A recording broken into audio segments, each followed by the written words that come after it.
Great Expectations, by Charles Dickens. Chapter 6. My state of mind, regarding the pilfering from which I had been so unexpectedly exonerated, did not impel me to frank disclosure, but I hope it had some dregs of good at the bottom of it.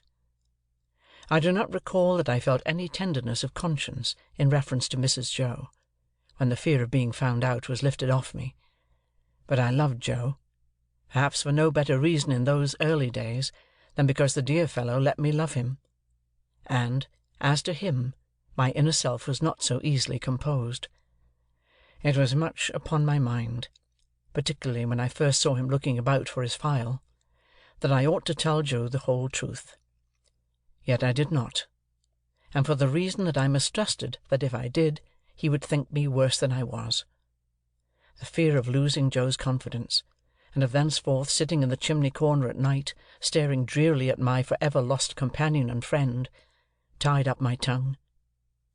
I morbidly represented to myself that if Joe knew it, I never afterwards could see him at the fireside, feeling his fair whisker, without thinking that he was meditating on it; that, if Joe knew it, I never afterwards could see him glance, however casually, at yesterday's meat or pudding when it came on to-day's table, without thinking that he was debating whether I had been in the pantry; that if Joe knew it, and at any subsequent period of our joint domestic life remarked that his beer was flat or thick, the conviction that he suspected tar in it would bring a rush of blood to my face. In a word, I was too cowardly to do what I knew to be right, as I had been too cowardly to avoid doing what I knew to be wrong. I had had no intercourse with the world at that time, and I imitated none of its many inhabitants who act in this manner. Quite an untaught genius, I made the discovery of the line of action for myself. As I was sleepy, before we were far away from the prison ship, Joe took me on his back again, and carried me home. He must have had a tiresome journey of it, for Mr. Wopsle, being knocked up, was in such a very bad temper, that if the church had been thrown open, he would probably have excommunicated the whole expedition, beginning with Joe and myself. In his lay capacity, he persisted in sitting down in the damp to such an insane extent, that when his coat was taken off to be dried at the kitchen fire, the circumstantial evidence on his trousers would have hanged him if it had been a capital offence.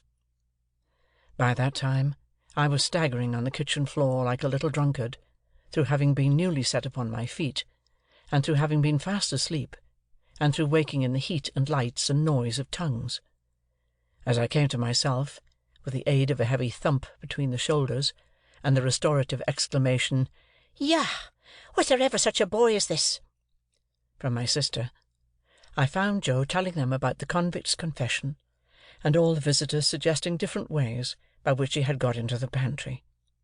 Mr. Pumblechook made out, after carefully surveying the premises, that he had first got upon the roof of the forge, and had then got upon the roof of the house, and had then let himself down the kitchen chimney by a rope made of his bedding cut into strips; and as Mr. Pumblechook was very positive, and drove his own chaise cart over everybody, it was agreed that it must be so.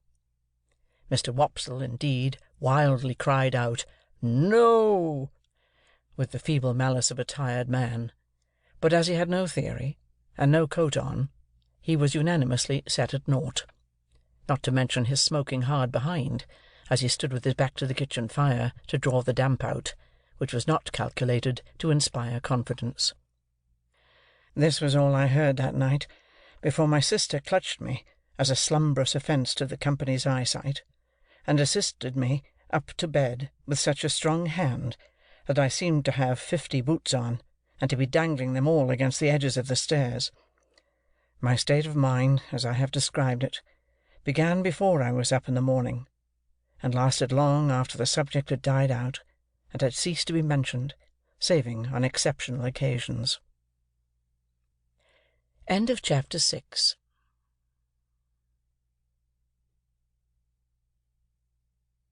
Chapter 7. At the time when I stood in the churchyard, reading the family tombstones, I had just enough learning to be able to spell them out.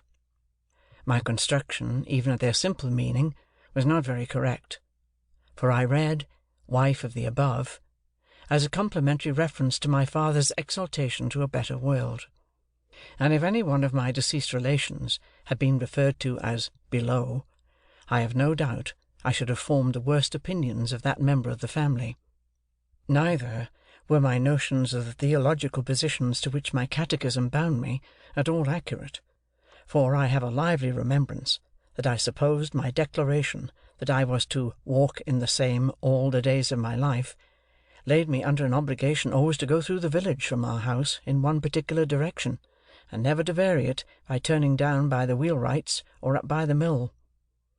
When I was old enough, I was to be apprenticed to Joe, and until I could assume that dignity, I was not to be what Mrs. Joe called "pomp-eyed," or, as I render it, pampered.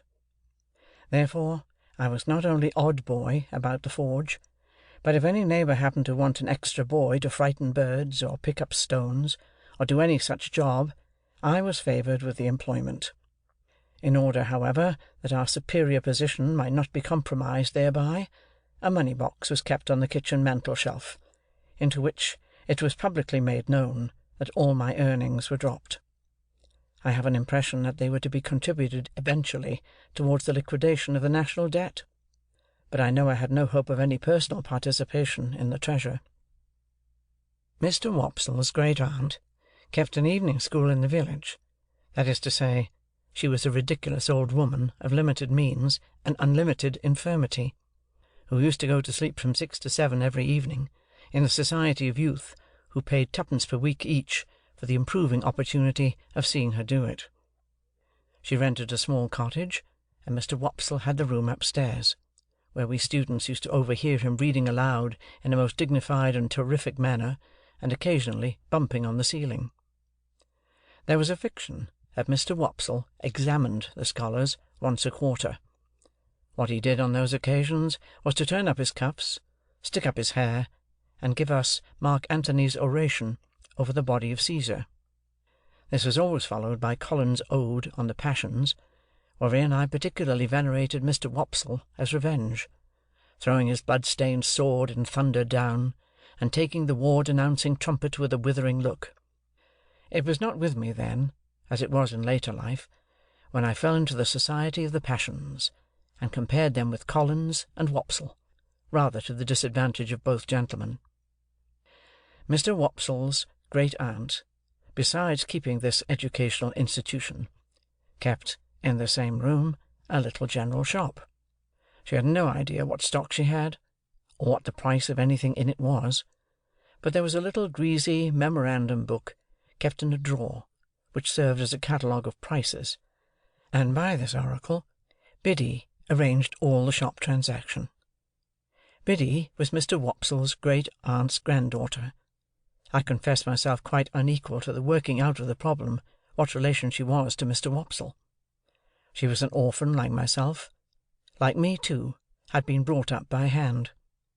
She was most noticeable, I thought, in respect of her extremities, for her hair always wanted brushing, her hands always wanted washing, and her shoes always wanted mending and pulling up at heel.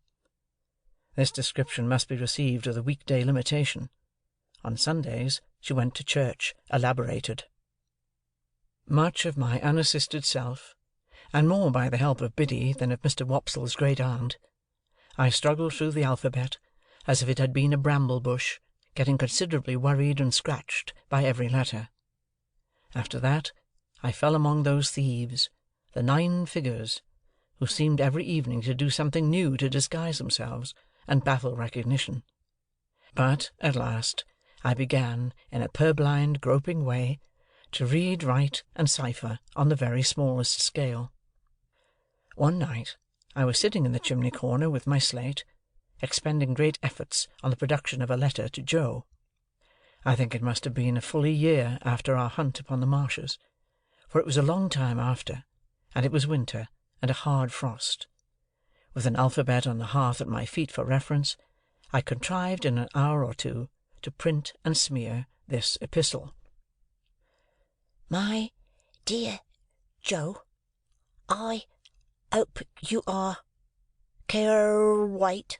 Well, I hope I shall son be able for to teach you, Joe, and then we shall be so glad, and when I pregnant to you, Joe, what larks, and believe me, inf exen Pip. There was no indispensable necessity for my communicating with Joe by letter, inasmuch as he sat beside me, and we were alone. But I delivered this written communication, slate and all, with my own hand, and Joe received it as a miracle of erudition. "I say, Pip, old chap," cried Joe, opening his blue eyes wide, "what a scholar you are, aren't you?" "I should like to be," said I, glancing at the slate as he held it, with a misgiving that the writing was rather hilly. "Why, here's a J," said Joe, "and a O, equal to anythink. Here's a J and a O, Pip, and a J-O, Joe." I had never heard Joe read aloud to any greater extent than this monosyllable, and I had observed at church last Sunday, when I accidentally held our prayer book upside down, that it seemed to suit his convenience quite as well as if it had been all right. Wishing to embrace the present occasion of finding out whether in teaching Joe I should have to begin quite at the beginning, I said, "Ah, but read the rest, Joe." "The rest, eh, Pip?" said Joe, looking at it with a slowly searching eye. 1, 2, 3. Why, here's 3 J's, and 3 O's, and 3 J-O. Joes in it, Pip." I leant over Joe, and, with the aid of my forefinger, read him the whole letter. "Astonishing," said Joe, when I had finished. "You are a scholar." "How do you spell Gargery, Joe?" I asked him, with a modest patronage. "I don't spell it at all," said Joe. "But supposing you did?" "It can't be supposed," said Joe, "though I'm uncommon fond of reading too." "Are you, Joe?" "Uncommon. Give me," said Joe, "a good book, or a good newspaper, and sit me down afore a good fire, and I ask no better. Lord," he continued, after rubbing his knees a little, "when you do come to a J and a O, and says you, 'Here at last is a J-O, Joe,' how interesting reading is." I derived from this last, that Joe's education, like steam, was yet in its infancy. Pursuing the subject, I inquired, "Didn't you ever go to school, Joe, when you were as little as me?" "No, Pip." "Why didn't you ever go to school, Joe, when you were as little as me?" "Well, Pip," said Joe, taking up the poker, and settling himself to his usual occupation, when he was thoughtful, of slowly raking the fire between the lower bars, "I'll tell you. My father, Pip, he were given to drink, and when he were overtook with drink, he hammered away at my mother, most unmerciful. It were almost the only hammering he did, indeed, excepting at myself, and he hammered at me with a wigour only to be equalled by the wigour with which he didn't hammer at his anvil. You're listening and understanding, Pip?" "Yes, Joe." "Consequence, my mother and me, we ran away from my father several times, and then my mother, she'd go out to work, and she'd say, 'Joe,' she'd say, 'now, please God, you shall have some schooling, child,' and she put me to school. But my father were that good in his heart that he couldn't abear to be without us, so he'd come with a most tremenjous crowd, and make such a row at the doors of the houses where we was, that they used to be obligated to have no more to do with us and to give us up to him. And then he took us home and hammered us. Which you see, Pip," said Joe, pausing in his meditative raking of the fire, and looking at me, "were a drawback on my learning." "Certainly, poor Joe," Though, mind you, Pip," said Joe, with a judicial touch or two of the poker on the top bar, "rendering unto all their due, and maintaining equal justice betwixt man and man, my father were that good in his heart. Don't you see?" I didn't see, but I didn't say so. "Well," Joe pursued, "somebody must keep the pot a-biling, Pip, or the pot won't bile, don't you know?" I saw that, and said so. "Consequence, my father didn't make objections to my going to work, so I went to work, at my present calling, which was his too, if you would have followed it, and I worked tolerable hard, I assure you, Pip.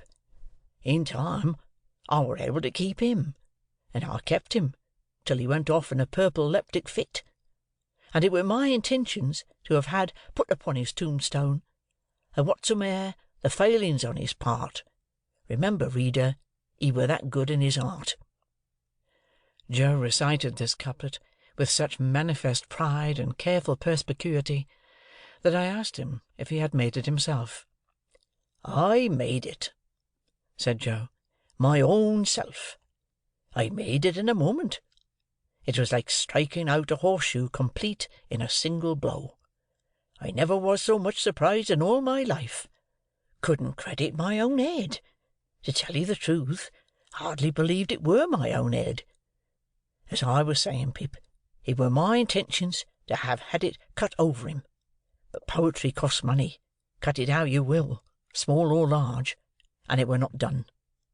Not to mention bearers. All the money that could be spared were wanted for my mother. She were in poor health, and quite broke. She weren't long of following, poor soul, and her share of peace come round at last." Joe's blue eyes turned a little watery. He rubbed, first one of them and then the other, in a most uncongenial and uncomfortable manner, with the round knob on the top of the poker. "It were but lonesome then," said Joe, "living here alone, and I got acquainted with your sister. Now, Pip," Joe looked firmly at me, as if he knew I was not going to agree with him, "your sister is a fine figure of a woman." I could not help looking at the fire in an obvious state of doubt. "Whatever family opinions, or whatever the world's opinions on that subject may be, Pip, your sister is," Joe tapped the top bar with the poker after every word following, "a fine figure of a woman." I could think of nothing better to say than, "I'm glad you think so, Joe." "So am I," returned Joe, catching me up. "I am glad I think so, Pip. A little redness, or a little matter of bone here or there, what does it signify to me?" I sagaciously observed, if it didn't signify to him, to whom did it signify? "Certainly," assented Joe. "That's it. You're right, old chap. When I got acquainted with your sister, it were the talk how she was bringing you up by hand. Very kind of her too, all the folks said, and I said, along with all the folks, as to you," Joe pursued, with a countenance expressive of seeing something very nasty indeed, "if you could have been aware how small and flabby and mean you was, dear me, you'd have formed the most contemptible opinion of yourself." Not exactly relishing this, I said, "Never mind me, Joe." "But I did mind you, Pip," he returned, with tender simplicity. "When I offered to your sister to keep company, and to be asked in church at such times as she was willing, and ready to come to the forge, I said to her, 'And bring the poor little child. God bless the poor little child,' I said to your sister. 'There's room for him at the forge.'" I broke out crying, and begging pardon, and hugged Joe round the neck, who dropped the poker to hug me, and to say, "Ever the best of friends, an't us, Pip? Don't cry, old chap." When this little interruption was over, Joe resumed, "Well, you see, Pip, and here we are. That's about where it lights. Here we are. Now, when you take me in hand in my learning, Pip, and I tell you beforehand I'm an awful dull, most awful dull, Mrs. Joe mustn't see too much of what we're up to. It must be done, as I may say, on the sly. And why on the sly? I'll tell you why, Pip." He had taken up the poker again, without which I doubt if he could have proceeded in his demonstration. "Your sister is given to government." "Given to government, Joe?" I was startled, for I had some shadowy idea, and I'm afraid I must add hope, that Joe had divorced her in favour of the Lords of the Admiralty or Treasury. "Given to government," said Joe, "which I mean to say, the government of you and myself." "Oh!" "And she an't over partial to having scholars on the premises," Joe continued, "and in particular would not be over partial to my being a scholar, for fear as I might rise, like a sort of rebel, don't you see?" I was going to retort with an inquiry, and had got as far as "Why," when Joe stopped me. "Stay a bit. I know what you're a-going to say, Pip. Stay a bit. I don't deny that your sister comes the mogul over us, now and again. I don't deny that she do throw us backfalls, and that she do drop down upon us heavy. At such times as when your sister is on the rampage, Pip." Joe sank his voice to a whisper, and glanced at the door. "Candour compels fur to admit that she is a buster." Joe pronounced this word as if it began with at least 12 capital B's. "Why don't I rise? That were your observation when I broke it off, Pip?" "Yes, Joe." "Well," said Joe, passing the poker into his left hand, that he might feel his whisker; and I had no hope of him whenever he took to that placid occupation. "Your sister's a master mind. A master mind." "What's that?" I asked, in some hope of bringing him to a stand. But Joe was readier with his definition than I had expected, and completely stopped me by arguing circularly, and answering with a fixed look, "Her. And I an't a master mind," Joe resumed, when he had unfixed his look, and got back to his whisker. "And last of all, Pip, and this I want to say, very serious to you, old chap, I see so much in my poor mother, of a woman drudging and slaving and breaking her honest heart, and never getting no peace in her mortal days, that I'm dead afeard of going wrong in the way of not doing what's right by a woman; and I'd fur rather of the two go wrong the t'other way, and be a little ill-conwenienced myself. I wish it was only me that got put out, Pip. I wish there warn't no tickler for you, old chap. I wish I could take it all on myself. But this is the up and down and straight on it, Pip, and I hope you'll overlook shortcomings." Young as I was, I believe that I dated a new admiration of Joe from that night. We were equals afterwards, as we had been before; but afterwards, at quiet times, when I sat looking at Joe, and thinking about him, I had a new sensation of feeling conscious that I was looking up to Joe in my heart. "However," said Joe, rising to replenish the fire, "here's the Dutch clock, a-working himself up to being equal to strike 8 of 'em, and she's not come home yet. I hope Uncle Pumblechook's mare mayn't have set her forefoot on a piece of ice and gone down." Mrs. Joe made occasional trips with Uncle Pumblechook on market days, to assist him in buying such household stuffs and goods as required a woman's judgment. Uncle Pumblechook being a bachelor, and reposing no confidences in his domestic servant, this was market day, and Mrs. Joe was out on one of these expeditions. Joe made the fire, and swept the hearth, and then we went to the door to listen for the chaise cart. It was a dry, cold night, and the wind blew keenly, and the frost was white and hard. A man could die to-night of lying out on the marshes, I thought.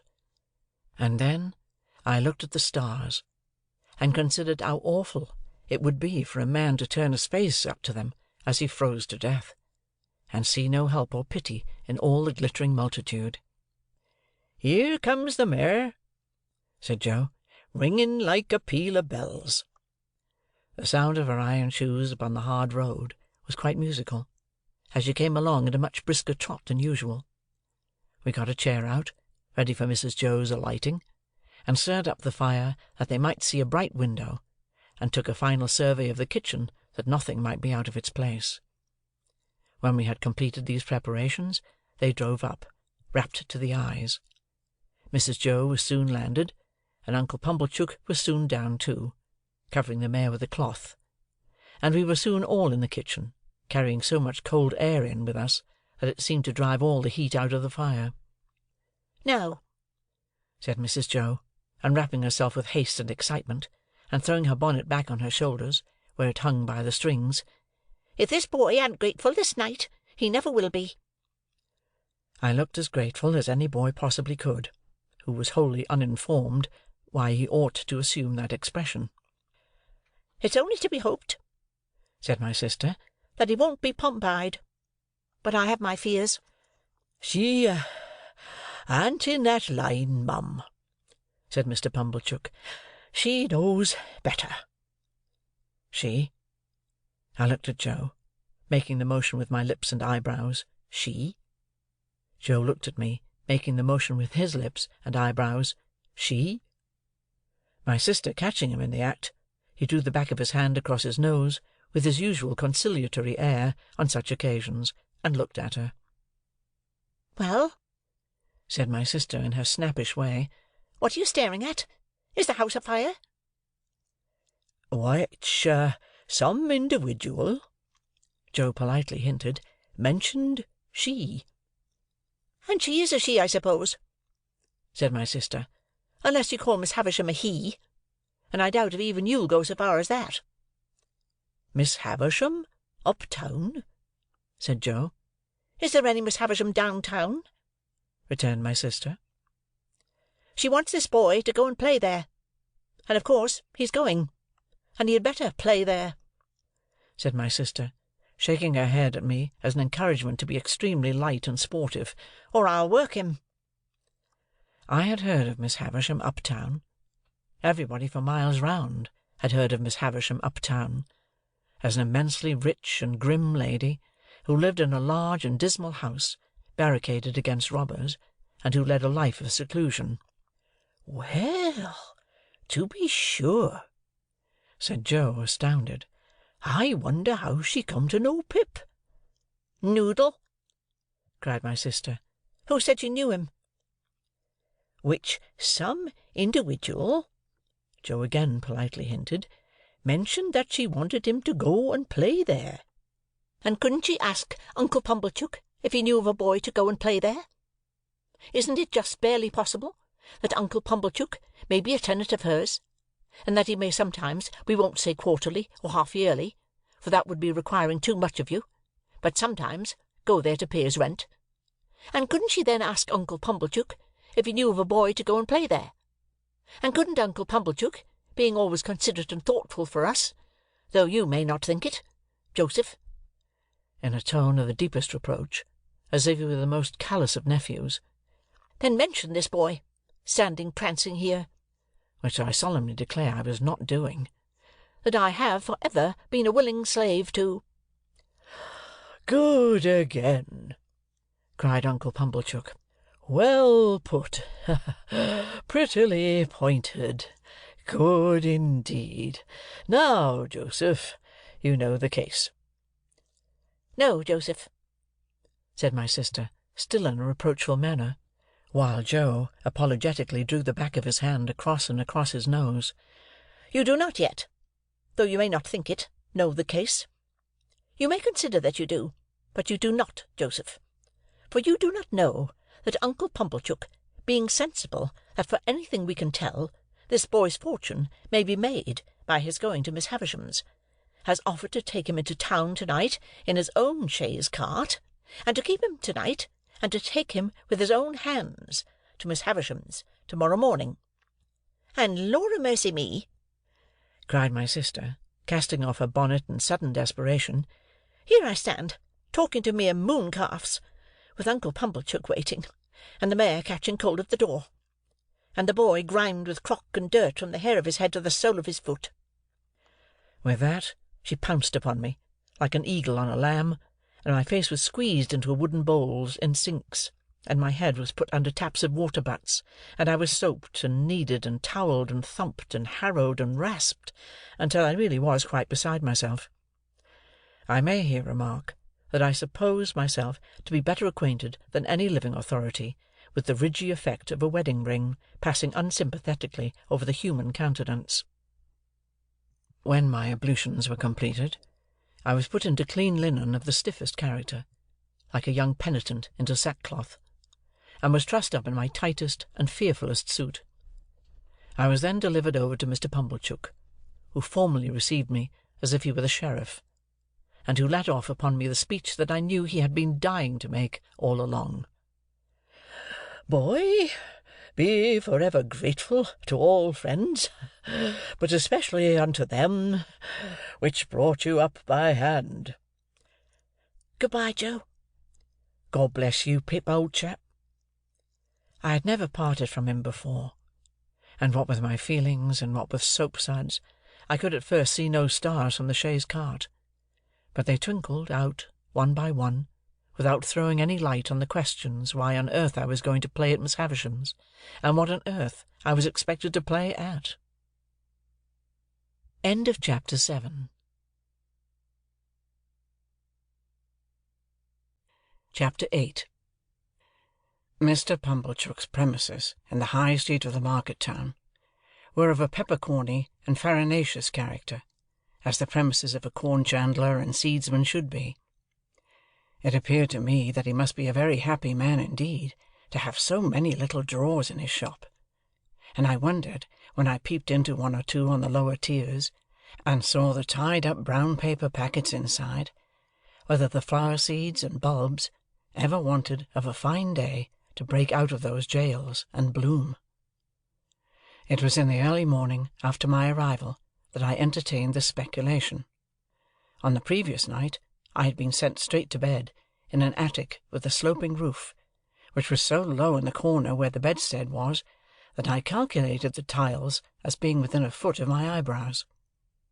In the same early morning I discovered a singular affinity between seeds and corduroys.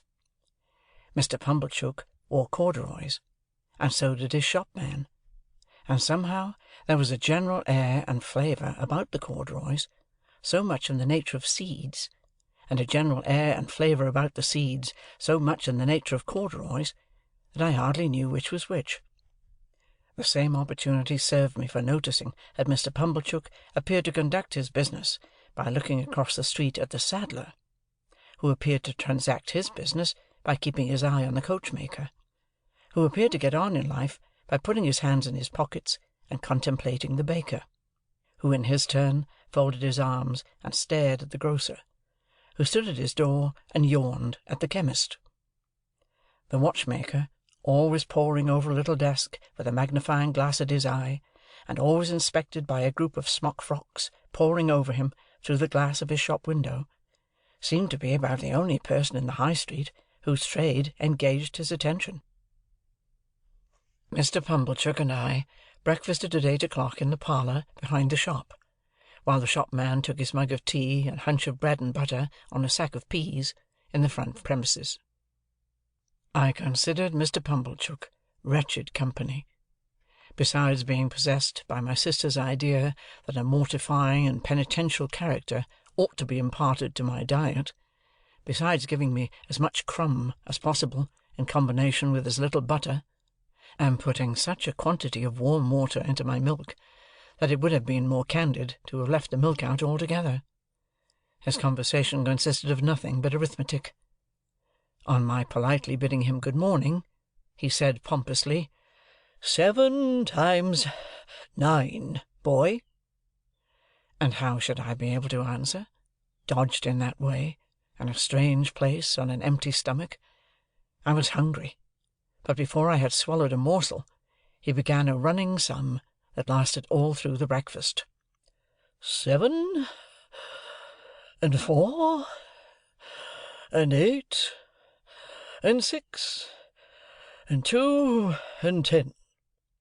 And so on. And after each figure was disposed of, it was as much as I could do to get a bite or a sup before the next came, while he sat at his ease guessing nothing, and eating bacon and hot roll in, if I may be allowed the expression, a gorging and gormandizing manner. For such reasons, I was very glad when 10 o'clock came, and we started for Miss Havisham's, though I was not at all at my ease regarding the manner in which I should acquit myself under that lady's roof. Within a quarter of an hour we came to Miss Havisham's house, which was of old brick and dismal, and had a great many iron bars to it. Some of the windows had been walled up. Of those that remained, all the lower were rustily barred. There was a courtyard in front, and that was barred, so we had to wait, after ringing the bell, until some one should come to open it. While we waited at the gate, I peeped in. Even then Mr. Pumblechook said, "And 14?" But I pretended not to hear him, and saw that at the side of the house there was a large brewery. No brewing was going on in it, and none seemed to have gone on for a long, long time. A window was raised, and a clear voice demanded, "What name?" To which my conductor replied, "Pumblechook." The voice returned, "Quite right." and the window was shut again, and a young lady came across the courtyard with keys in her hand. "This," said Mr. Pumblechook, "is Pip." "This is Pip, is it?" returned the young lady, who was very pretty, and seemed very proud. "Come in, Pip." Mr. Pumblechook was coming in also, when she stopped him with the gate. "Oh," she said, "did you wish to see Miss Havisham?" "If Miss Havisham wished to see me," returned Mr. Pumblechook, discomfited. "Ah," said the girl. "but you see she don't." She said it so finely, and in such an undiscussable way, that Mr. Pumblechook, though in a condition of ruffled dignity, could not protest. But he eyed me severely, as if I had done anything to him, and departed with the words reproachfully delivered, "Boy, let your behaviour here be a credit unto them which brought you up by hand." I was not free from apprehension that he would come back to propound through the gate, "And 16?" but he didn't. My young conductress locked the gate, and we went across the courtyard. It was paved and clean, but grass was growing in every crevice. The brewery buildings had a little lane of communication with it, and the wooden gates of that lane stood open, and all the brewery beyond stood open, away to the high enclosing wall, and all was empty and disused. The cold wind seemed to blow colder there than outside the gate, and it made a shrill noise in howling in and out at the open sides of the brewery, like the noise of wind in the rigging of a ship at sea. She saw me looking at it, and she said, "You could drink, without hurt, all the strong beer that's brewed there now, boy." "I should think I could, miss," said I, in a shy way. "Better not try to brew beer there now, or it would turn out sour, boy. Don't you think so?" "It looks like it, miss."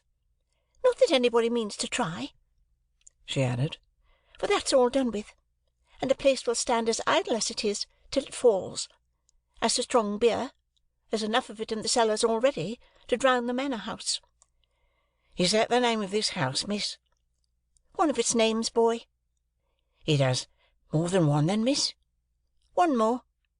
Its other name was Satis, which is Greek or Latin or Hebrew, or all three, or all one to me for enough." "Enough House?" said I. "That's a curious name, miss." "Yes," she replied. "but it meant more than it said. It meant, when it was given, that whoever had this house could want nothing else.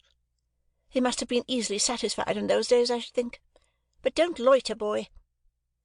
Though she called me boy so often, and with a carelessness that was far from complimentary, she was of about my own age.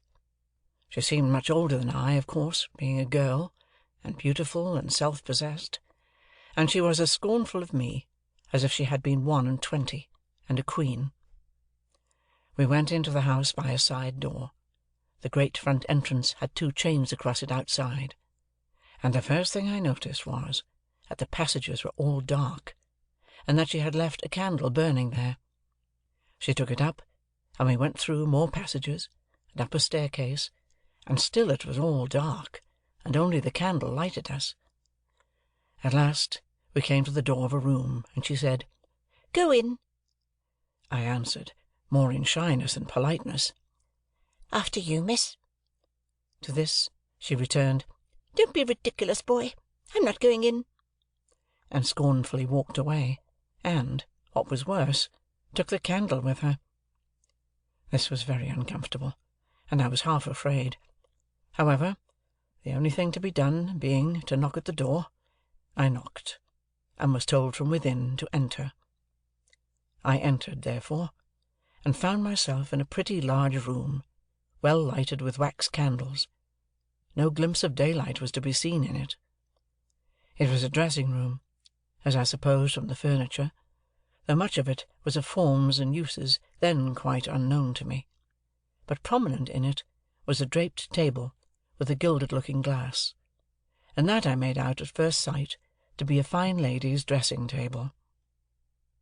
Whether I should have made out this object so soon, if there had been no fine lady sitting at it, I cannot say. In an arm-chair, with an elbow resting on the table, and her head leaning on that hand, sat the strangest lady I have ever seen, or shall ever see. She was dressed in rich materials, satins and lace and silks, all of white. Her shoes were white, and she had a long white veil dependent from her hair, and she had bridal flowers in her hair, but her hair was white. Some bright jewels sparkled on her neck and on her hands, and some other jewels lay sparkling on the table. Dresses, less splendid than the dress she wore, and half-packed trunks, were scattered about. She had not quite finished dressing, or she had but 1 shoe on. The other was on the table near her hand. Her veil was but half arranged, her watch and chain were not put on, and some lace for her bosom lay with those trinkets, and with her handkerchief and gloves and some flowers and a prayer-book, all confusedly heaped about the looking-glass. It was not in the first few moments that I saw all these things, though I saw more of them in the first moments than might be supposed.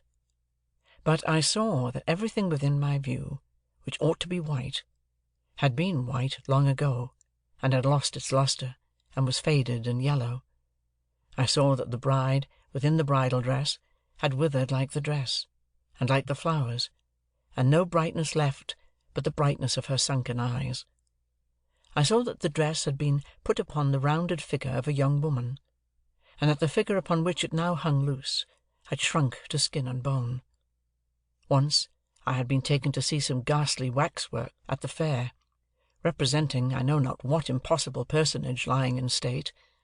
Once I had been taken to one of our old marsh churches to see a skeleton in the ashes of a rich dress that had been dug out of a vault under the church pavement.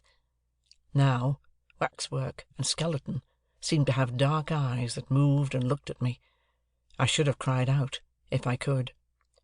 "Who is it?" said the lady at the table. "Pip, ma'am." "Pip?" "Mr. Pumblechook's boy, ma'am. Come to play." "Come nearer. Let me look at you. Come close." It was when I stood before her, avoiding her eyes, that I took note of the surrounding objects in detail, and saw that her watch had stopped at 20 minutes to 9, and that a clock in the room had stopped at 20 minutes to 9. "Look at me," said Miss Havisham. "You're not afraid of a woman who has never seen the sun since you were born?" I regret to state that I was not afraid of telling the enormous lie comprehended in the answer. "No." "Do you know what I touch here?" she said, laying her hands, one upon the other on her left side. "Yes, ma'am." It made me think of the young man. "What do I touch?" "Your heart." "Broken." She uttered the word with an eager look, and with strong emphasis, and with a weird smile that had a kind of boast in it. Afterwards she kept her hands there for a little while, and slowly took them away, as if they were heavy. "I am tired," said Miss Havisham. "I want diversion, and I have done with men and women. Play." I think it will be conceded, by my most disputatious reader, that she could hardly have directed an unfortunate boy to do anything in the wide world more difficult to be done under the circumstances. "I sometimes have sick fancies," she went on, "and I have a sick fancy that I want to see some play. There, there," with an impatient movement of the fingers of her right hand. "Play, play, play." For a moment, with the fear of my sister's working me before my eyes, I had a desperate idea of starting round the room in the assumed character of Mr. Pumblechook's chaise cart; but I thought myself so unequal to the performance, that I gave it up, and stood looking at Miss Havisham in what I suppose she took for a dogged manner, inasmuch as she said, when we had taken a good look at each other, "Are you sullen and obstinate?" "No, ma'am. I'm very sorry for you. I'm very sorry I can't play just now. If you complain of me, I shall get into trouble with my sister. So I would do it if I could. But it's so new here, and so strange, and so fine and melancholy." I stopped, fearing I might say too much, or had already said it, and we took another look at each other. Before she spoke again, she turned her eyes from me, and looked at the dress she wore, and at the dressing-table, and finally at herself in the looking-glass. "So new to him," she muttered. "So old to me. So strange to him, so familiar to me. So melancholy to both of us. Call Estella." As she was still looking at the reflection of herself, I thought she was still talking to herself, and kept quiet. "Call Estella," she repeated, flashing a look at me. "You can do that. Call Estella. At the door." To stand in the dark, in a mysterious passage of an unknown house, bawling Estella to a scornful young lady, neither visible nor responsive, and feeling at a dreadful liberty so to roar out her name, was almost as bad as playing to order. But she answered at last, and her light came along the dark passage like a star. Miss Havisham beckoned her to come close, and took up a jewel from the table, and tried its effect upon her fair young bosom, and against her pretty brown hair. "Your own one day, my dear, and you will use it well. Let me see you play cards with this boy." "With this boy? Why, he is a common labouring boy." I thought I overheard Miss Havisham answer, only it seemed so unlikely. "Well, you can break his heart." "What do you play, boy?" asked Estella of myself with the greatest disdain. "Nothing but to beggar my neighbour, miss." "Beggar him," said Miss Havisham to Estella.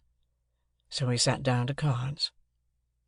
It was then I began to understand that everything in the room had stopped, like the watch and the clock, a long time ago. I noticed that Miss Havisham put down the jewel exactly on the spot from which she had taken it up.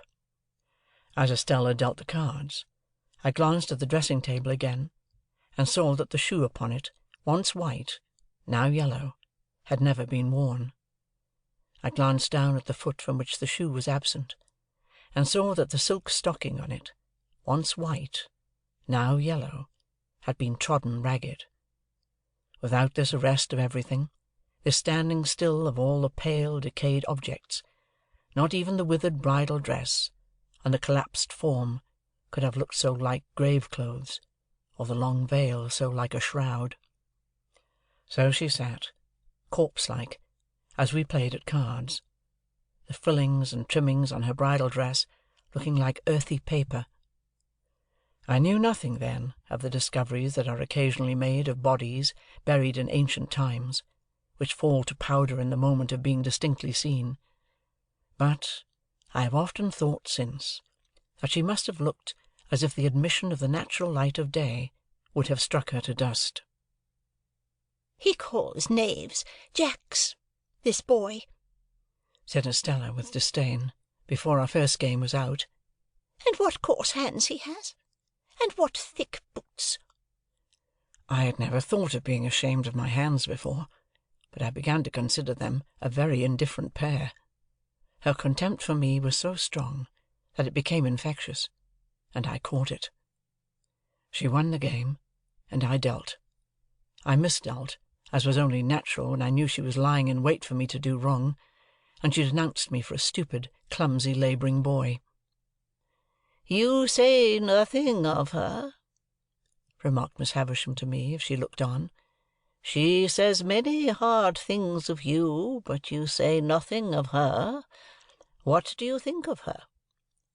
"I don't like to say," I stammered. "Tell me in my ear," said Miss Havisham, bending down. "I think she's very proud," I replied in a whisper. "Anything else?" "I think she is very pretty." "Anything else?" "I think she is very insulting." She was looking at me then with a look of supreme aversion. "Anything else?" "I think I should like to go home." "And never see her again, though she is so pretty?" "I'm not sure that I shouldn't like to see her again, but I should like to go home now." "You shall go soon," said Miss Havisham aloud. "Play the game out." Saving for the one weird smile at first, I should have felt almost sure that Miss Havisham's face could not smile. It had dropped into a watchful and brooding expression, most likely when all the things about her had become transfixed, and it looked as if nothing could ever lift it up again. Her chest had dropped so that she stooped, and her voice had dropped so that she spoke low, and with a dead lull upon her. Altogether she had the appearance of having dropped, body and soul, within and without, under the weight of a crushing blow. I played the game to an end with Estella, and she beggared me. She threw the cards down on the table when she had won them all, as if she despised them for having been won of me. "When shall I have you here again?" said Miss Havisham. "Let me think."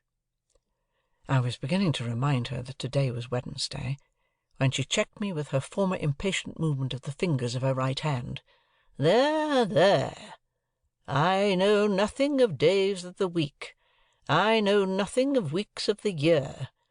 Come again after 6 days. You hear?" "Yes, ma'am." "Estella, take him down. Let him have something to eat, and let him roam and look about him while he eats. Go, Pip." I followed the candle down, as I had followed the candle up, and she stood it in the place where we had found it. Until she opened the side entrance, I had fancied, without thinking about it, that it must necessarily be night-time. The rush of the daylight quite confounded me, and made me feel as if I had been in the candlelight of the strange room many hours.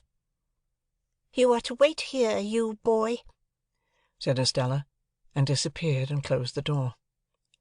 I took the opportunity of being alone in the courtyard to look at my coarse hands and my common boots. My opinion of those accessories was not favourable. They had never troubled me before, but they troubled me now as vulgar appendages.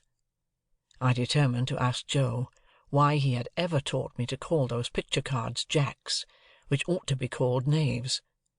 I wished Joe had been rather more genteelly brought up, and then I should have been so too. She came back with some bread and meat, and a little mug of beer. She put the mug down on the stones of the yard, and gave me the bread and meat without looking at me, as insolently as if I were a dog in disgrace. I was so humiliated, hurt, spurned, offended, angry, sorry, I cannot hit upon the right name for the smart. God knows what his name was, that tears started to my eyes. The moment they sprang there, the girl looked at me with a quick delight in having been the cause of them. This gave me power to keep them back and to look at her. So, she gave a contemptuous toss, but with a sense, I thought, of having made too sure that I was so wounded, and left me.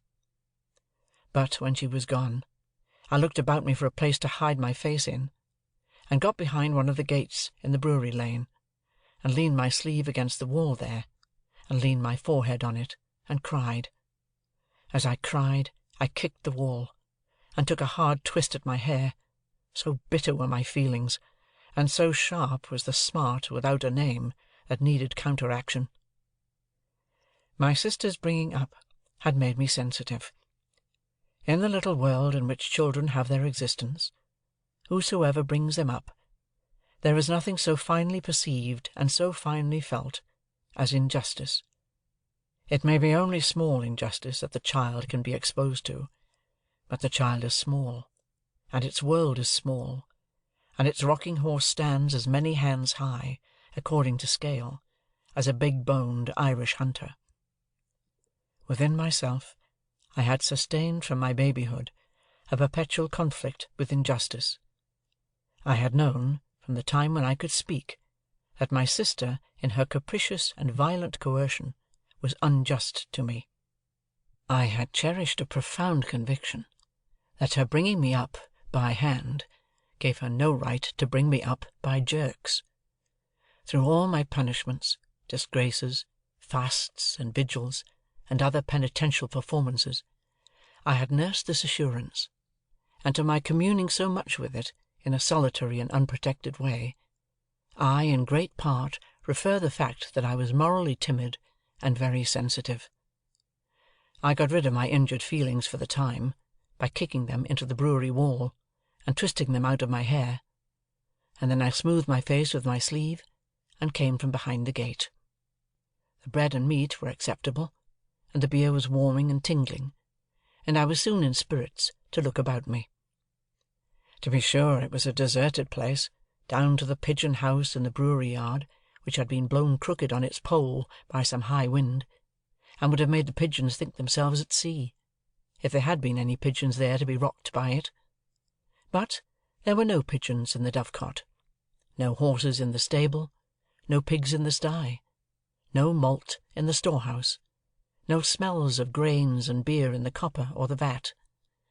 All the uses and scents of the brewery might have evaporated with its last reek of smoke. In a by-yard there was a wilderness of empty casks, which had a certain sour remembrance of better days lingering about them, but it was too sour to be accepted as a sample of the beer that was gone, and in this respect I remember those recluses as being like most others.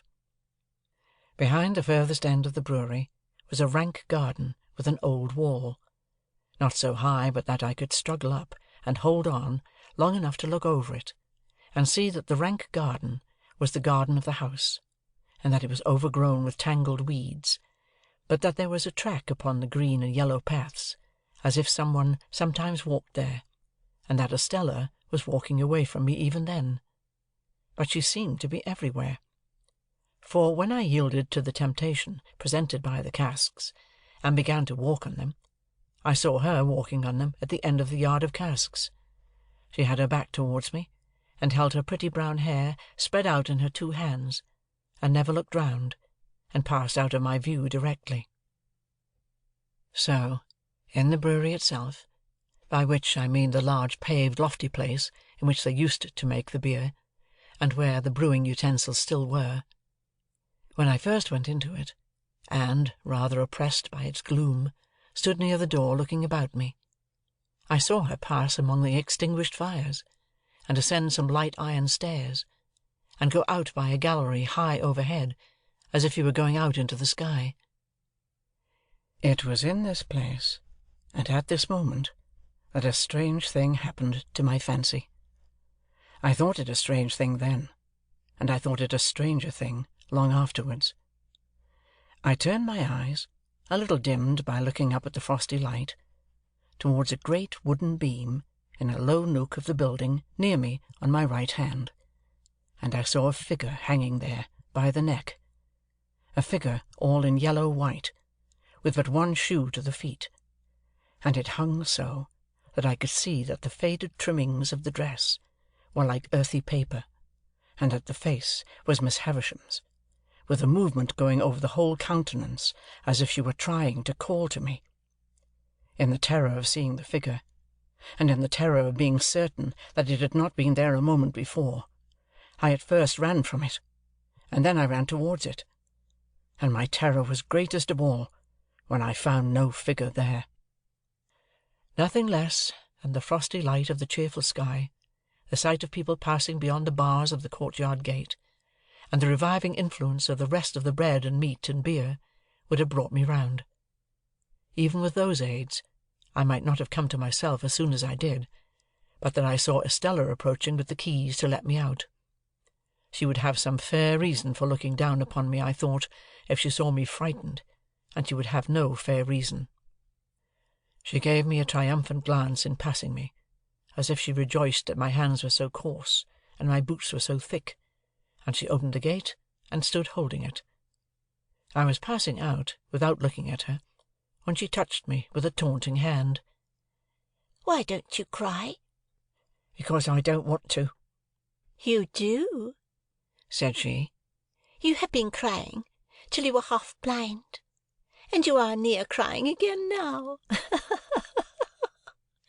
She laughed contemptuously, pushing me out, and locked the gate upon me. I went straight to Mr. Pumblechook's, and was immensely relieved to find him not at home.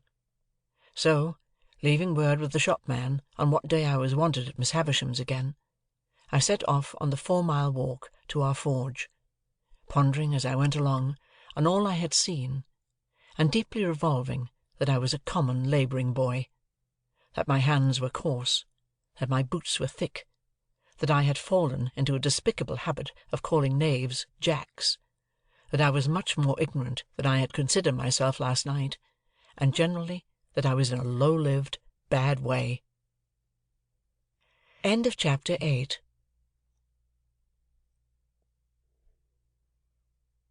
Chapter 9. When I reached home, my sister was very curious to know all about Miss Havisham's, and asked a number of questions, and I soon found myself getting heavily bumped from behind, in the nape of the neck, and the small of the back, and having my face ignominiously shoved against the kitchen wall, because I did not answer those questions at sufficient length. If a dread of not being understood be hidden in the breasts of other young people, to anything like the extent to which it used to be hidden in mine, which I consider probable, as I have no particular reason to suspect myself of having been a monstrosity, it is the key to many reservations. I felt convinced that if I described Miss Havisham's as my eyes had seen it, I should not be understood. Not only that, but I felt convinced that Miss Havisham too would not be understood, and although she was perfectly incomprehensible to me, I entertained an impression that there would be something coarse and treacherous in my dragging her as she really was, to say nothing of Miss Estella, before the contemplation of Mrs. Joe. Consequently, I said as little as I could, and had my face shoved against the kitchen wall. The worst of it was, that bullying old Pumblechook, preyed upon by a devouring curiosity to be informed of all I had seen and heard, came gaping over in his chaise cart at tea-time to have the details divulged to him, and the mere sight of the torment, with his fishy eyes and mouth open, his sandy hair inquisitively on end, and his waistcoat heaving with windy arithmetic, made me vicious in my reticence. "Well, boy," Uncle Pumblechook began, as soon as he was seated in the chair of honour by the fire, "how did you get on up-town?" I answered, "Pretty well, sir," and my sister shook her fist at me. "Pretty well?" Mr. Pumblechook repeated. Pretty well is no answer. Tell us what you mean by pretty well, boy. Whitewash on the forehead hardens the brain into a state of obstinacy, perhaps. Anyhow, with whitewash from the wall on my forehead, my obstinacy was adamantine. I reflected for some time, and then answered as if I had discovered a new idea. I mean pretty well. My sister, with an exclamation of impatience, was going to fly at me. I had no shadow of defence, but Joe was busy in the forge when Mr. Pumblechook interposed with, "No, don't lose your temper. Leave this lad to me, ma'am. Leave this lad to me." Mr. Pumblechook then turned me towards him, as if he were going to cut my hair, and said, "First," to get our thoughts in order, 43 pence. I calculated the consequences of replying £400, and finding them against me, went as near the answer as I could, which was somewhere about 8 pence off. Mr. Pumblechook then put me through my pence table. From 12 pence make 1 shilling, up to 40 pence make 3 and 4pence, and then triumphantly demanded, as if he had done for me, "Now, how much is 43 pence?" To which I replied, after a long interval of reflection, "I don't know." And I was so aggravated that I almost doubt if I did know. Mr. Pumblechook worked his head like a screw to screw it out of me, and said, "Is 43 pence 7 and 6pence 3 fardens, for instance?" "Yes," said I. And although my sister instantly boxed my ears, it was highly gratifying to me to see that the answer spoilt his joke, and brought him to a dead stop. "Boy, what like is Miss Havisham?" Mr. Pumblechook began again, when he had recovered, folding his arms tight on his chest, and applying the screw. "Very tall and dark," I told him. "Is she, uncle?" asked my sister. Mr. Pumblechook winked assent, from which I at once inferred that he had never seen Miss Havisham, for she was nothing of the kind. "Good," said Mr. Pumblechook, conceitedly. "This is the way to have him. We are beginning to hold our own, I think, mum." "I am sure, uncle," returned Mrs. Joe. "I wish you had him always. You know so well how to deal with him." "Now, boy, what was she a-doing of when you went in to-day?" asked Mr. Pumblechook. "She was sitting," I answered, "in a black velvet coach." Mr. Pumblechook and Mrs. Joe stared at one another, as they well might, and both repeated, "In a black velvet coach?" "Yes," said I. "And Miss Estella, that's her niece, I think, handed her in cake and wine at the coach window on a gold plate, and we all had cake and wine on gold plates, and I got up behind the coach to eat mine, because she told me to."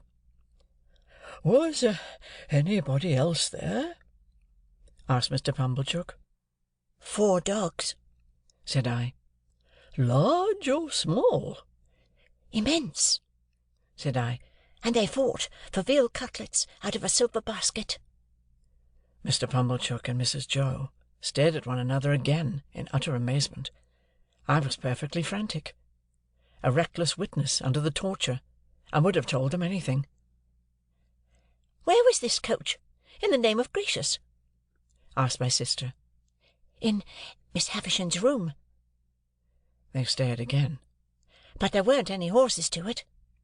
I added this saving clause in the moment of rejecting 4 richly caparisoned coursers, which I had wild thoughts of harnessing. "Can this be possible, uncle?"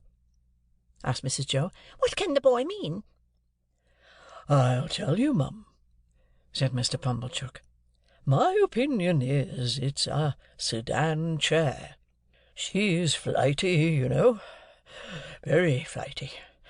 Quite flighty enough to pass her days in a sedan chair."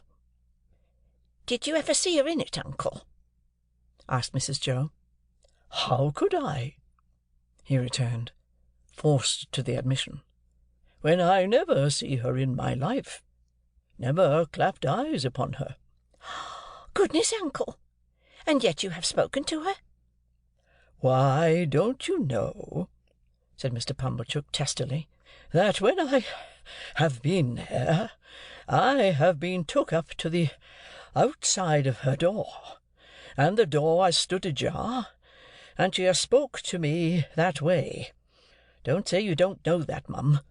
Howsoever, the boy went there to play. What did you play at, boy?"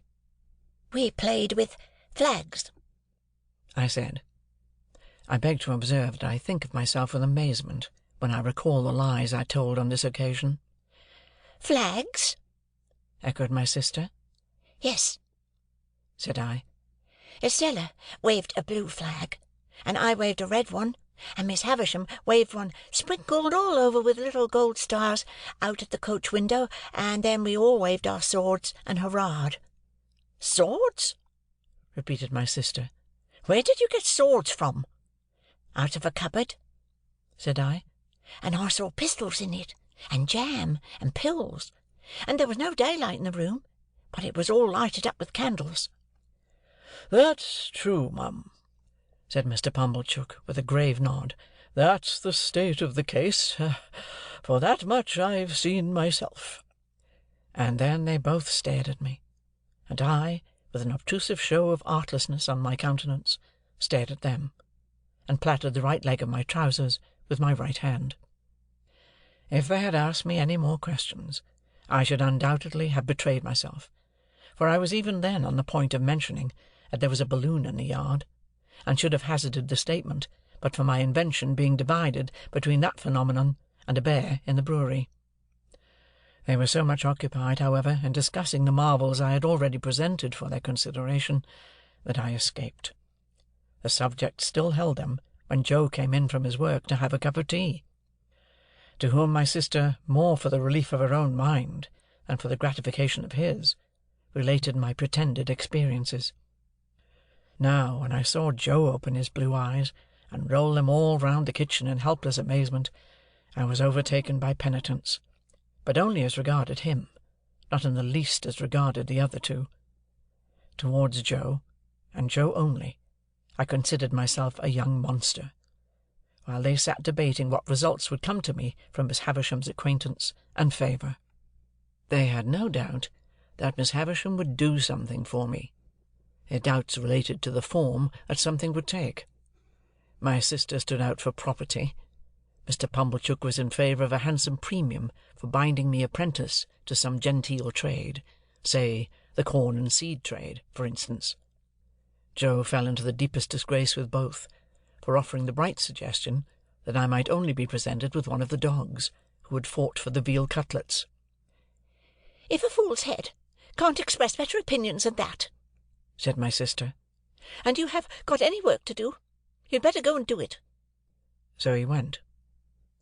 After Mr. Pumblechook had driven off, and when my sister was washing up, I stole into the forge to Joe, and remained by him until he had done for the night.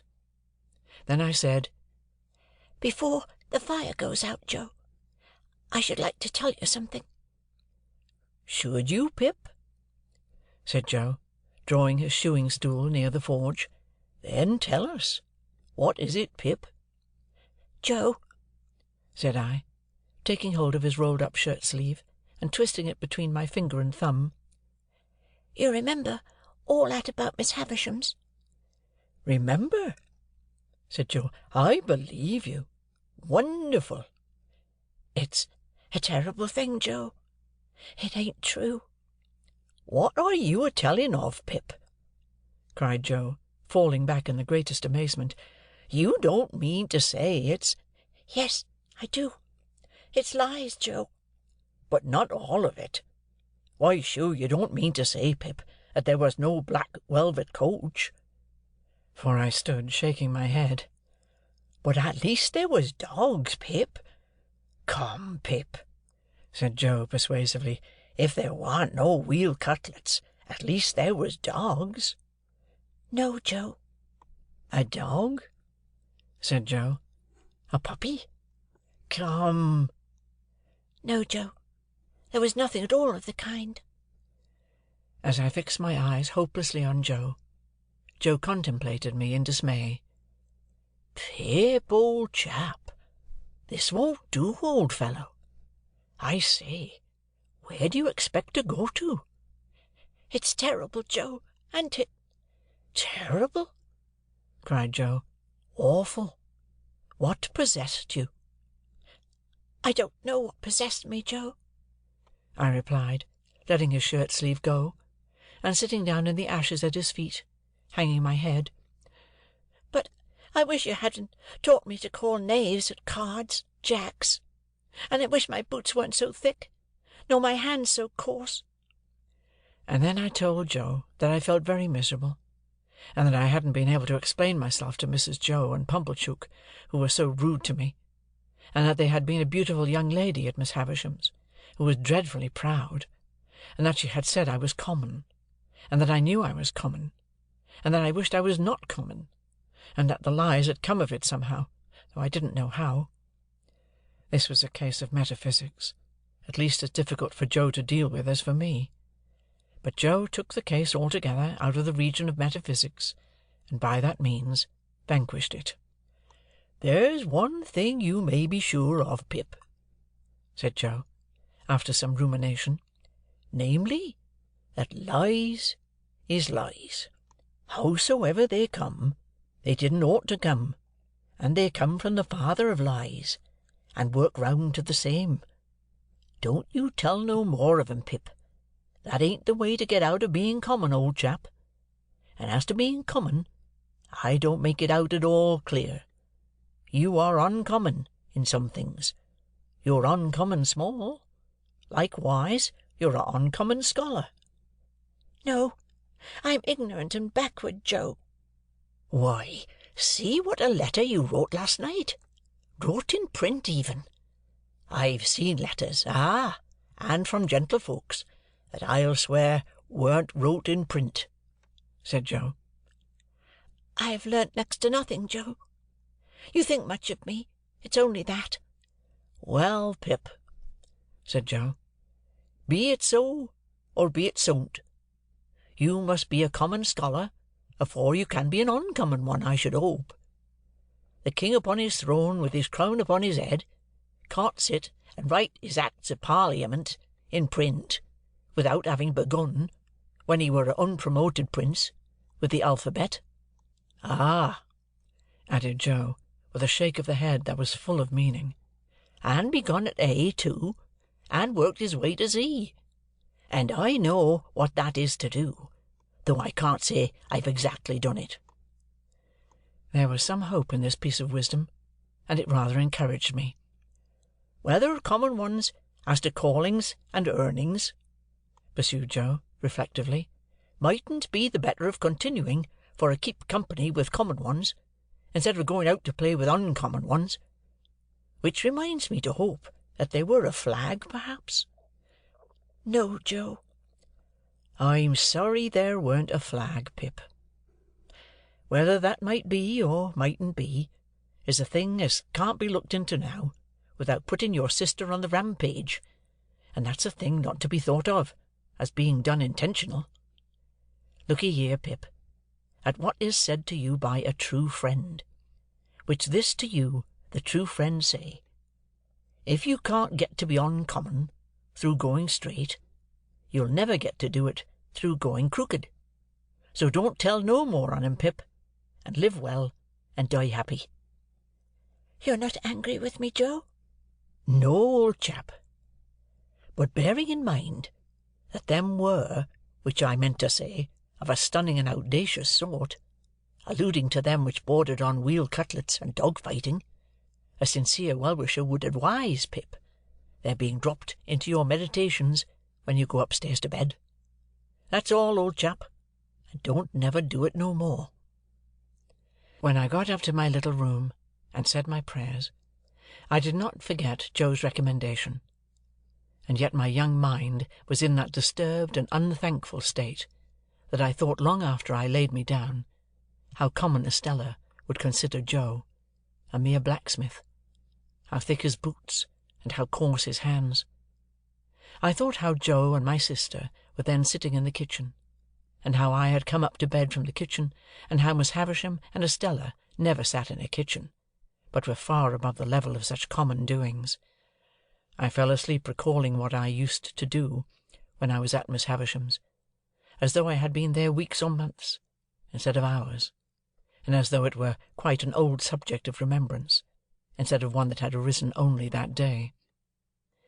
That was a memorable day to me, for it made great changes in me, but it is the same with any life. Imagine one selected day struck out of it, and think how different its course would have been.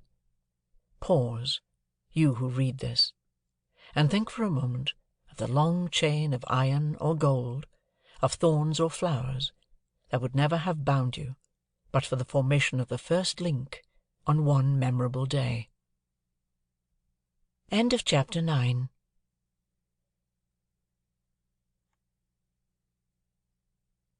Chapter 10.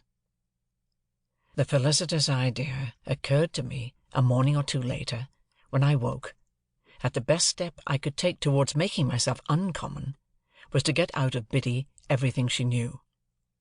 In pursuance of this luminous conception, I mentioned to Biddy, when I went to Mr. Wopsle's great-aunt's at night, that I had a particular reason for wishing to get on in life, and that I should feel very much obliged to her if she would impart all her learning to me. Biddy, who was the most obliging of girls, immediately said she would, and indeed began to carry out her promise within 5 minutes. The educational scheme or course established by Mr. Wopsle's great-aunt may be resolved into the following synopsis. The pupils ate apples, and put straws down one another's backs, until Mr. Wopsle's great-aunt collected her energies and made an indiscriminate totter at them with a birch-rod. After receiving the charge with every mark of derision, the pupils formed in line, and buzzingly passed a ragged book from hand to hand. The book had an alphabet in it, some figures and tables, and a little spelling. That is to say, it had had once. As soon as this volume began to circulate, Mr. Wopsle's great-aunt fell into a state of coma, arising either from sleep or a rheumatic paroxysm.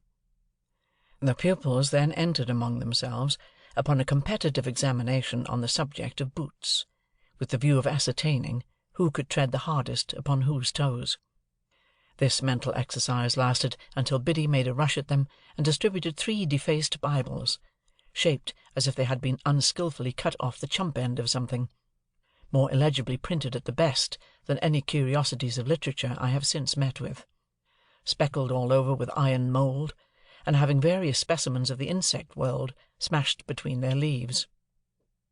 This part of the course was usually lightened by several single combats between Biddy and refractory students.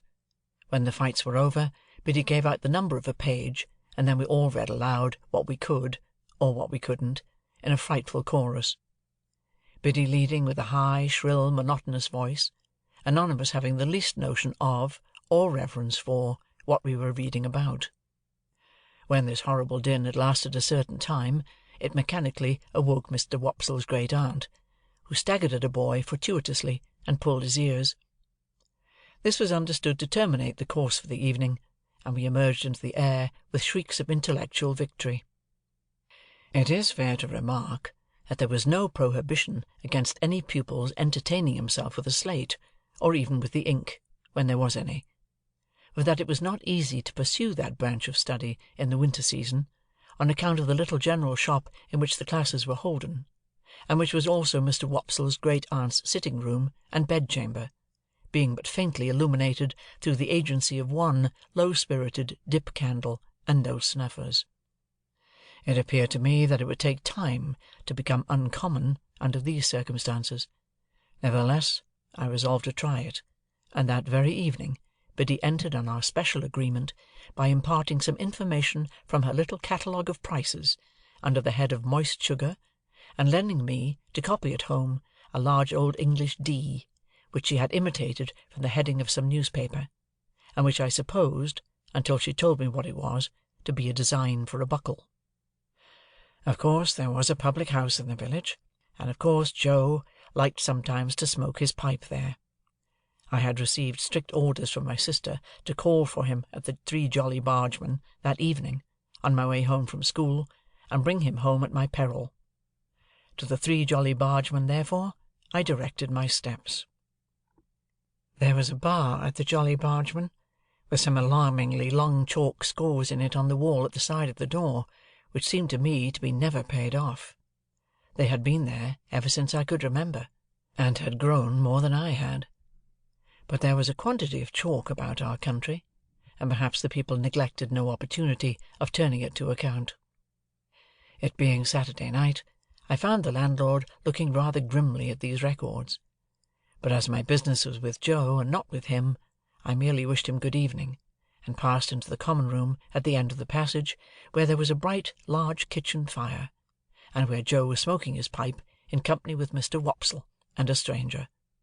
Joe greeted me as usual with, "Hallo, Pip, old chap!" and the moment he said that, the stranger turned his head and looked at me. He was a secret-looking man, whom I had never seen before. His head was all on one side, and one of his eyes was half shut up, as if he were taking aim at something with an invisible gun.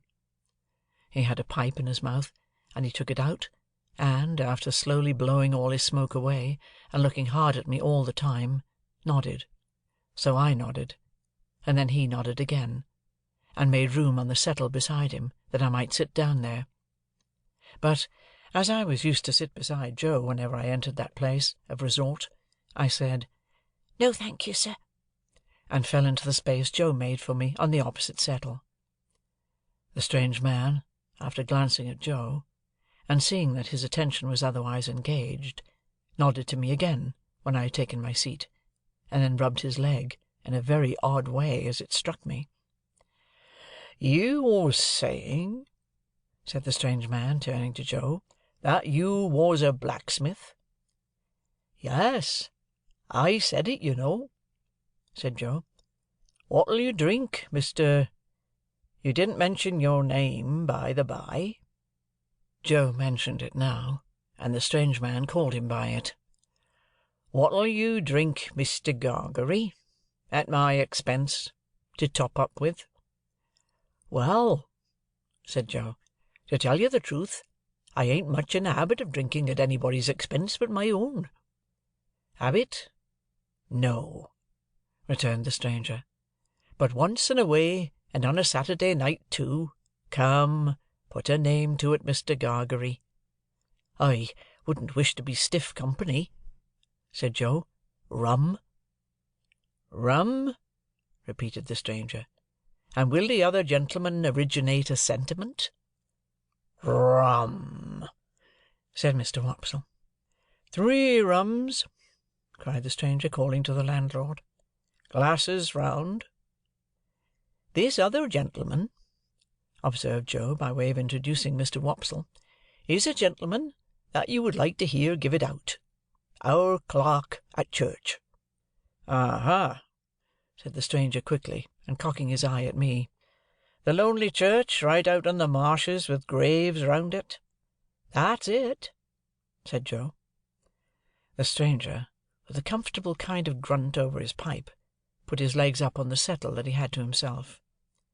He wore a flapping, broad-brimmed traveller's hat, and under it a handkerchief tied over his head in the manner of a cap, so that he showed no hair. As he looked at the fire, I thought I saw a cunning expression, followed by a half-laugh, come into his face. "I am not acquainted with this country, gentlemen, but it seems a solitary country towards the river." "Most marshes is solitary," said Joe. "No doubt, no doubt. Do you find any gipsies now, or tramps, or vagrants of any sort out there?" "No," said Joe. "None but a runaway convict now and then, and we don't find them easy. Eh, Mr. Wopsle?" Mr. Wopsle, with a majestic remembrance of old discomfiture, assented, but not warmly. "Seems you have been out after such?" asked the stranger. "Once," returned Joe. "Not that we wanted to take them, you understand. We went out as lookers on, Me and Mr. Wopsle and Pip. Didn't us, Pip?" "Yes, Joe." The stranger looked at me again, still cocking his eye, as if he were expressly taking aim at me with his invisible gun, and said, "He's a likely young parcel of bones, that. What is it you call him?" "Pip," said Joe. "Christened Pip?" "No, not christened Pip." "Surname Pip?" "No," said Joe. "it's a kind of family name what he gave himself when a infant, and is called by." "Son of yours?" "Well," said Joe, meditatively. Not, of course, that it could be in any wise necessary to consider about, but because it was the way at the Jolly Bargemen to seem to consider deeply about everything that was discussed over pipes. "well, no. No, he ain't." "Nevy?" said the strange man. "Well," said Joe, with the same appearance of profound cogitation. "he is not. No, not to deceive you, he is not my nevy." "What the blue blazes is he?" asked the stranger, which appeared to me to be an inquiry of unnecessary strength. Mr. Wopsle struck in upon that, as one who knew all about relationships, having professional occasion to bear in mind what female relations a man might not marry, and expounded the ties between me and Joe. Having his hand in, Mr. Wopsle finished off with a most terrifically snarling passage from Richard the Third, and seemed to think he had done quite enough to account for it, when he added, "As the poet says." And here I may remark that when Mr. Wopsle referred to me, he considered it a necessary part of such reference to rumple my hair and poke it into my eyes. I cannot conceive why everybody of his standing, who visited at our house, should always have put me through the same inflammatory process under similar circumstances. Yet I do not call to mind that I was ever in my earlier youth the subject of remark in our social family circle, but some large-handed person took some such ophthalmic steps to patronize me. All this while, the strange man looked at nobody but me, and looked at me as if he were determined to have a shot at me at last, and bring me down. But he said nothing after offering his blue blazes observation, until the glasses of rum and water were brought, and then he made his shot, and a most extraordinary shot it was. It was not a verbal remark, but a proceeding in dumb show, and was pointedly addressed to me. He stirred his rum and water pointedly at me, and he tasted his rum and water pointedly at me, and he stirred it, and he tasted it, not with a spoon that was brought to him, but with a file. He did this so that nobody but I saw the file, and when he had done it, he wiped the file, and put it in a breast pocket. I knew it to be Joe's file, and I knew that he knew my convict the moment I saw the instrument. I sat gazing at him spellbound, but he now reclined on his settle, taking very little notice of me, and talking principally about turnips. There was a delicious sense of cleaning up and making a quiet pause before going on in life afresh in our village on Saturday nights, which stimulated Joe to dare to stay out half an hour longer on Saturdays than at other times. The half hour and the rum and water running out together, Joe got up to go, and took me by the hand. "Stop half a moment, Mr. Gargery," said the strange man. "I think I've got a bright new shilling somewhere in my pocket, and if I have, the boy shall have it." He looked it out from a handful of small change, folded it in some crumpled paper, and gave it to me. "Yours," said he. "Mind, your own." I thanked him, staring at him far beyond the bounds of good manners, and holding tight to Joe. He gave Joe good night, and he gave Mr. Wopsle good night, who went out with us, and he gave me only a look with his aiming eye. No, not a look, for he shut it up, but wonders may be done with an eye by hiding it. On the way home, If I had been in a humour for talking, the talk must have been all on my side, for Mr. Wopsle parted from us at the door of the Jolly Bargeman, and Joe went all the way home with his mouth wide open, to rinse the rum out with as much air as possible. But I was in a manner stupefied by this turning up of my old misdeed and old acquaintance, and could think of nothing else. My sister was not in a very bad temper when we presented ourselves in the kitchen, and Joe was encouraged by that unusual circumstance to tell her about the bright shilling. "A bad 'un, I'll be bound," said Mrs. Joe triumphantly, "or he wouldn't have given it to the boy. Let's look at it." I took it out of the paper, and it proved to be a good one. "But what's this?" said Mrs. Joe, throwing down the shilling and catching up the paper. "2 £1 notes?" Nothing less than 2 fat, sweltering £1 notes, that seemed to have been on terms of the warmest intimacy with all the cattle markets in the county. Joe caught up his hat again, and ran with them to the Jolly Bargeman to restore them to their owner. While he was gone, I sat down on my usual stool and looked vacantly at my sister, feeling pretty sure that the man would not be there. Presently Joe came back, saying that the man was gone, but that he, Joe, had left word at the 3 Jolly Bargemen concerning the notes. Then my sister sealed them up in a piece of paper, and put them under some dried rose-leaves in an ornamental teapot on the top of a press in the state parlour. There they remained, a nightmare to me, many and many a night and day. I had sadly broken sleep when I got to bed, through thinking of the strange man taking aim at me with his invisible gun, and of the guiltily coarse and common thing it was to be on secret terms of conspiracy with convicts, a feature in my low career that I had previously forgotten. I was haunted by the file, too. A dread possessed me that when I least expected it, the file would reappear.